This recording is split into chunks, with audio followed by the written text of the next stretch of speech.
Hi, and welcome to the CU Sports Magazine. I'm Todd Garrett, joined as usual by my partner Rob Moody. Thanks for joining us on our third semester of production here on CU TV. We'll start out this semester with some basketball. The men's basketball team had a scorching start this year. There were murmurs of an NIT invitation and even a new contract for Joe Harrington. The Buffs came out and beat the 17th-ranked Iowa State Cyclones in their first Big 8 game of the season this year. Since then, it's been downhill in the Big 8, though. It's never an easy schedule in the Big 8, and after losing 91-77 at home to the number 7 Kansas Jayhawks, the Buffs traveled to number 20 Missouri and played a tight game against the Tigers. The 85-80 loss was still a moral victory for the Buffs, but those kind of victories won't get you to the NIT. Last Saturday, the Buffs hosted Oklahoma State, and Big Country Reeves hit the event center like an Oklahoma tornado. When it was all over, the Cowboys walked out of Boulder with a convincing 82-63 win, with 33 of those points coming from Reeves. From there, the schedule got worse. The Buffs headed to Lawrence to play the Jayhawks for the second time in a week. The Hawks had moved up to number 3 after a blowout victory over number 2 UConn. Ted Allen would not start this one out after fracturing his wrist against OSU. He did play eventually, but it made no difference, and after a 99-77 loss, the Buffs were looking at a 1-5 record in the Big 8. So Joe Harrington takes his team to OSU Saturday night to try and take on Bryant Big Country Reeves and the Cowboys again, and they have not lost at home this year. Well, talking about Oklahoma State, Bryant Big Country Reeves came in here and really dominated this game against CU. And in all honesty, that's the only game that CU has not been in this year. When they played Kansas, both times the final score was a little bit lopsided, but at one point CU was down by a single point at Kansas, and here they were actually up a couple times in the first half. So Colorado's been in these games. They're missing one thing. Nobody's exactly sure what that one thing is, but they're missing one thing before putting this all together and being a contender in the Big 8. The thing that's kept them in the season this long so far is their full court defense. They played much better defense than they have in the last 3 or 4 years, but the problem they have is they don't have anybody to match up against these big guys like Reeves and Ostertag. Ted Allen's 6'10", but he's lean. He doesn't have the size to back these guys out of the paint. He's CU's all-time leading shot blocker, but he just does not have Joe Harrington doesn't have anybody to match up against these big guys, and he has tried everybody this season. And it's going to get worse because Ted Allen's going to graduate, and next in line to take his spot is Greg Jensen, who's even smaller than Ted Allen is. So that does not look good for Colorado. They will be trying to recruit a big person, a big man to come in the middle and take over for Ted Allen because, like you said, they don't have the size to match up down low. That's true. You got some women's basketball. I have some women's now. basketball. The CU women's basketball team continued their ascent up the polls this week, moving from the number 5 spot to the number 4 spot in the AP poll. The Buffs trail UConn, who is a unanimous number 1 choice, Tennessee and North Carolina. Sealberry squad is number 1 in the Big 8, having posted a 16-2 record overall and a 6-0 mark in the conference. CU took on Kansas State last week at the Event Center and carried an 11-game winning streak into the contest. Colorado dominated the first half as Aaron Scholes gets the kiss off the glass.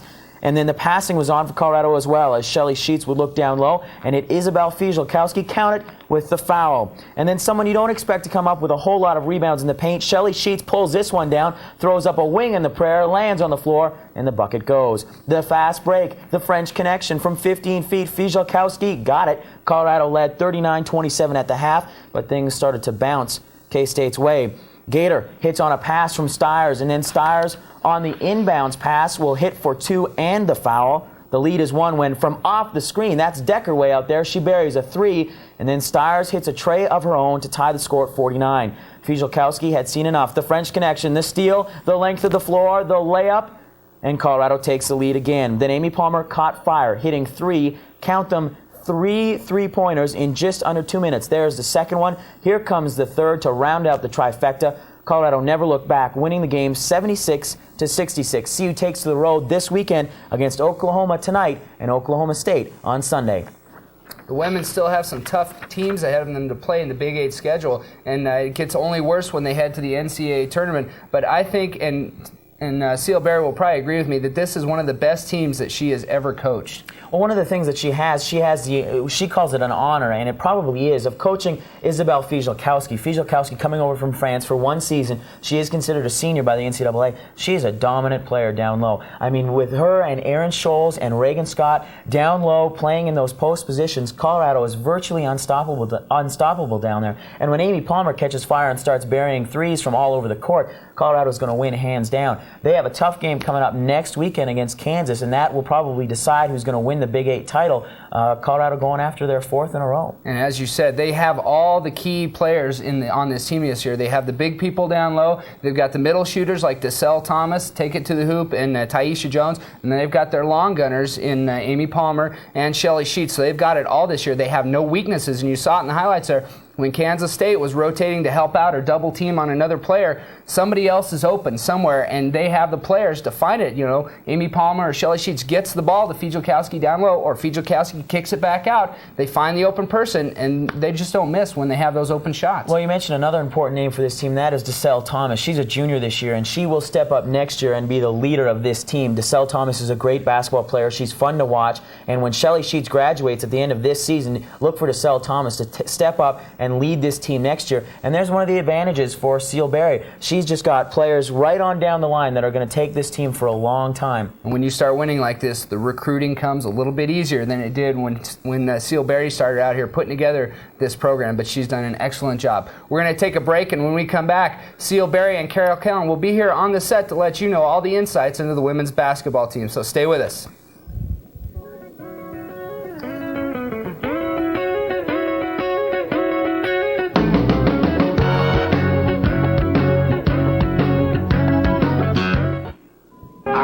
Skies are blue and clouds are white. The bright, blessed day, the dogs say goodnight. And I think to myself, what a wonderful world. If you're not recycling, you're throwing it all away.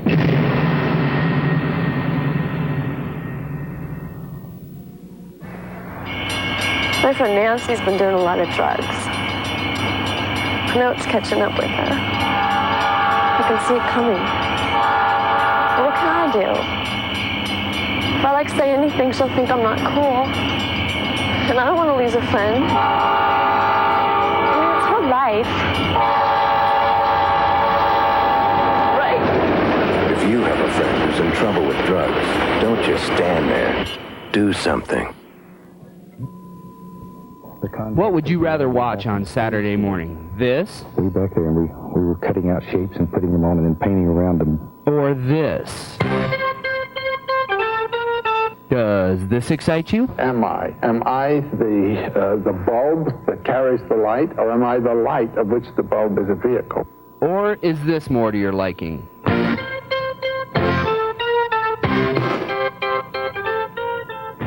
Catch all your favorite sports action on the CU Sports Magazine on cable channel 53 in Boulder and campus channel 22.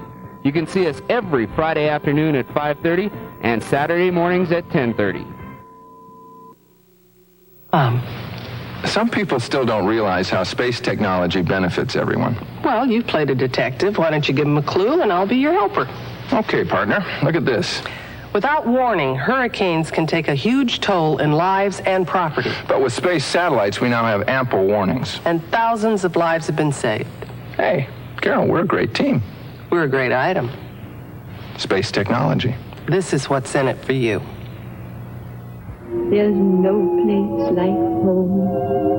There's no place like home. There's no place like home. There's no place like home. There's no place like home. Families with children are the fastest growing group of the homeless population. You can help, right? There's no place like home.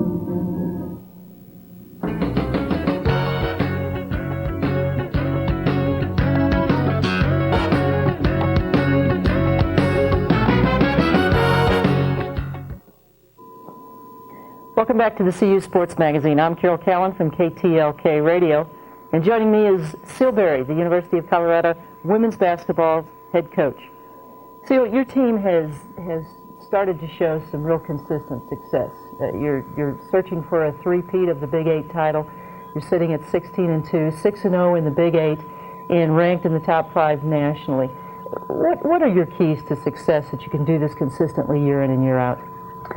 Well, I think the first key is recruiting. We got to have good players to start with, and players that are committed to working hard, players that are committed to our style of man-to-man defense. So my assistant coaches, Barb Smith and Karen Morrison, have done a great job going out and finding good players that want to come to Colorado.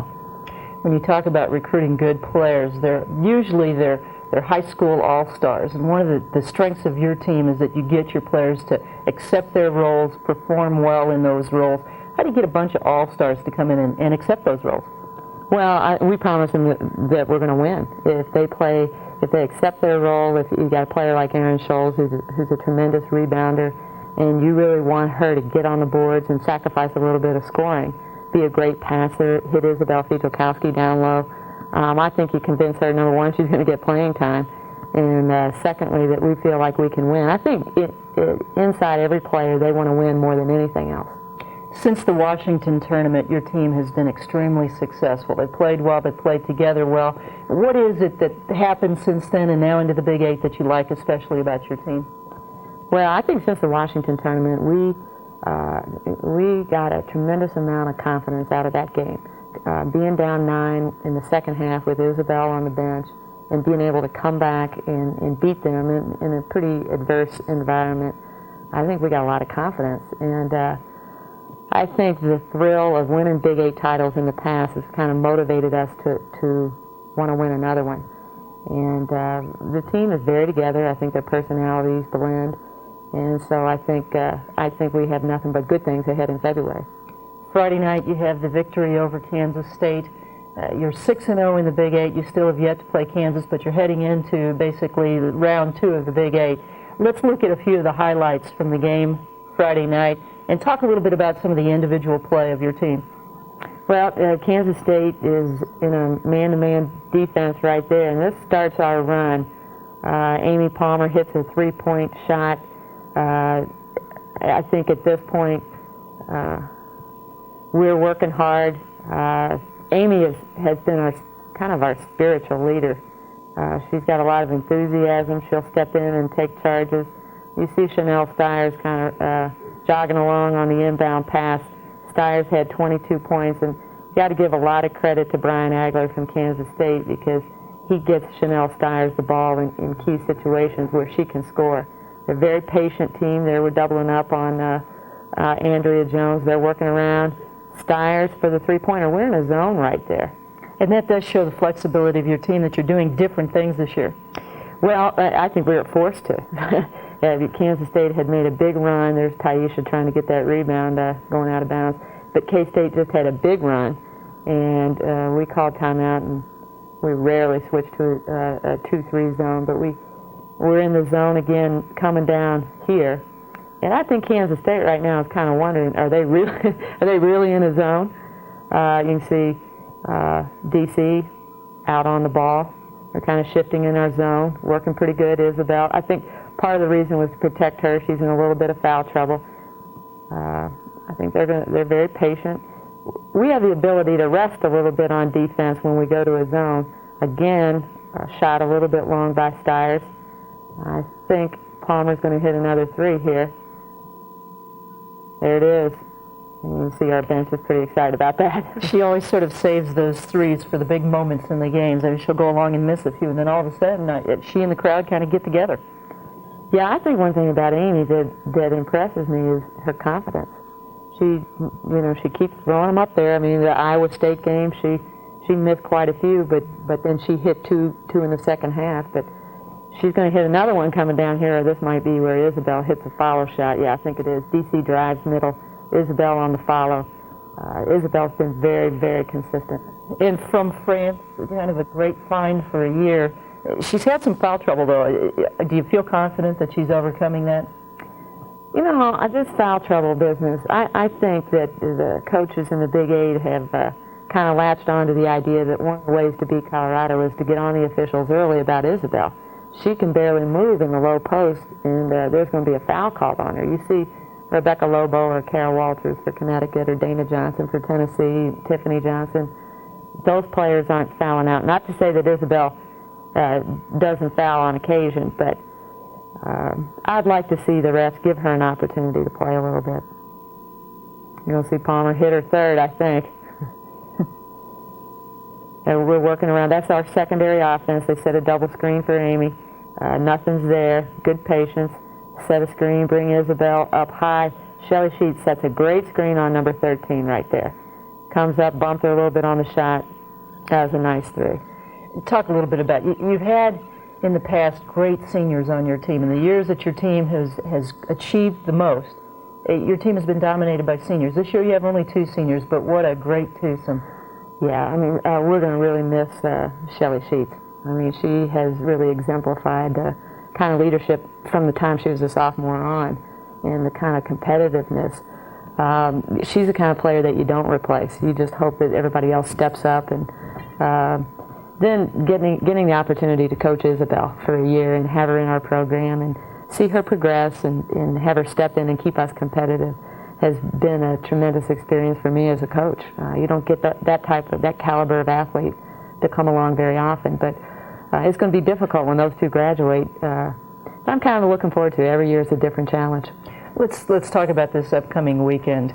You travel to Oklahoma and Oklahoma State. Oklahoma is right at your heels with a 6-1 record, and they've beaten some pretty good teams so far. What are you looking for in the Oklahoma game? Well, Oklahoma just beat Oklahoma State at Oklahoma State, and they've won games on the road that we have not, and they're going to be our big challenge. I don't know if a lot of people realize that they won at Kansas, they won at Kansas State, they won at Oklahoma State, something that we have yet to do. We need to go into Oklahoma and win, and I think to do that, our defense has got to step up a little bit. I think we relaxed a little bit against the Kansas State in the Kansas State game. Oklahoma's going to have tremendous scorers in Mandy Wade, Angie Guffey, Etta Mae Tubby, that Pam Pennon, the new point guard that they have in. Our defense has got to be a lot better and a lot more aggressive and force some things for them for us to win that game.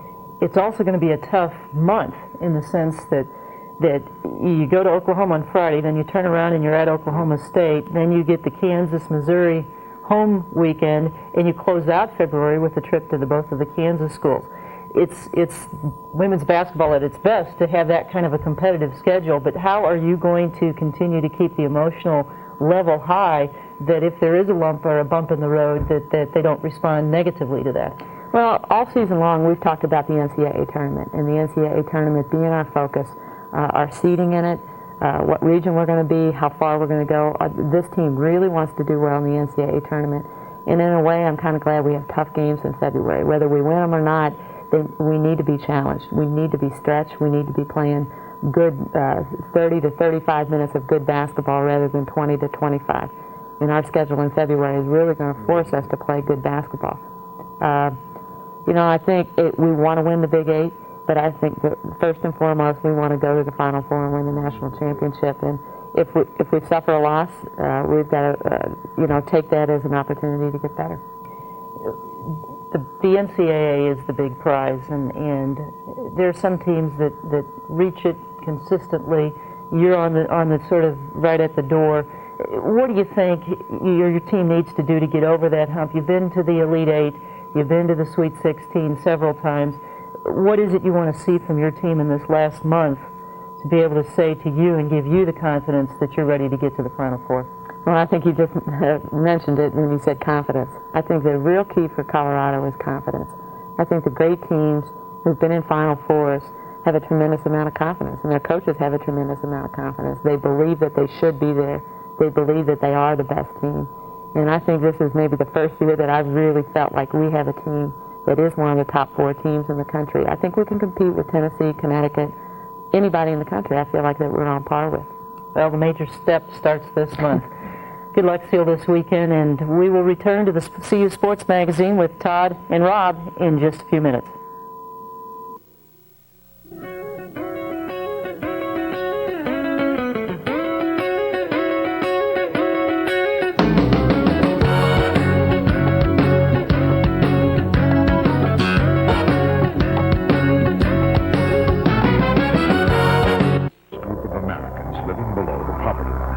They have to reach higher for what others take for granted. Health care, balanced meals, encouragement to learn. But with help early on, children in your community can gain the skills to get out from below the poverty line. It takes programs like Success by Six and people like you to help them take the first step. Call to learn more. Change the world of a child, and you change the world. Everybody knows that broken hearts can be mended, but almost nobody knows that smokers' hearts can be mended too. As soon as you quit, the damaging effects of cigarettes begin to go away. In a matter of years, your risk of heart attack can be as low as someone who never smoked. So if you're trying to give up cigarettes for the first time or the fifth, remember, absence makes the heart grow stronger.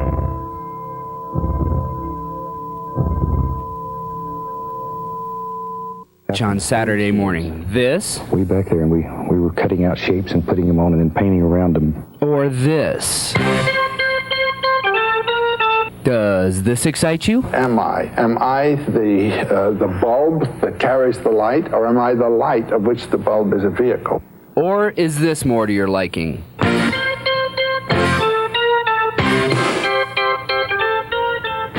Catch all your favorite sports action on the CU Sports Magazine on cable channel 53 in Boulder and campus channel 22. You can see us every Friday afternoon at 5:30 and Saturday mornings at 10:30.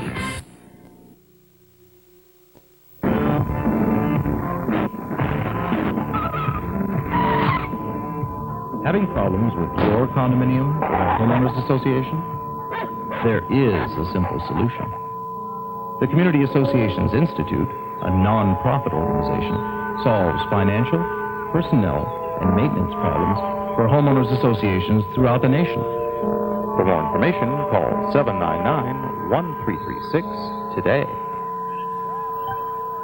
For future generations, our country is leaving behind our knowledge, our technologies, our values, and 190 million tons of garbage every year. Recycling alone just can't do it. Keep America Beautiful is an organization that can do something. We have solutions that have worked in cities and towns across the country. What can you do? More than you think. Call Keep America Beautiful for your free brochure and find out.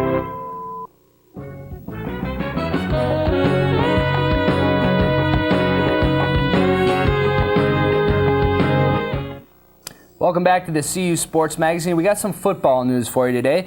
Head coach Rick Neuheisel has begun to put together his new coaching staff. The biggest name on the list so far is Carl Dorrell.